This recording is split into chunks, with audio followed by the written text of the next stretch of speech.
Brigade Al-Qassam, sayap militer Hamas, menembakkan roket yang menyasar kota Yatet di dekat jalur Gaza.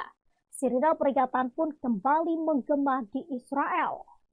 Sirine peringatan kembali menggema di kota Israel pada Kamis 26 Juni 2025. Adapun suara sirine itu dilaporkan terjadi setelah tembakan roket Brigade Al-Qassam, sayap militer Hamas, yang menyasar kota Yatet di dekat jalur Gaza. Para warga dilaporkan mencari perlindungan setelah adanya bunyi peringatan yang dikeluarkan oleh pemerintah setempat. Namun hingga saat ini belum ada laporan yang menyatakan adanya korban jiwa maupun kerusakan dari serangan. Kemudian diketahui bahwa tindakan yang dilakukan Hamas secara tidak langsung menunjukkan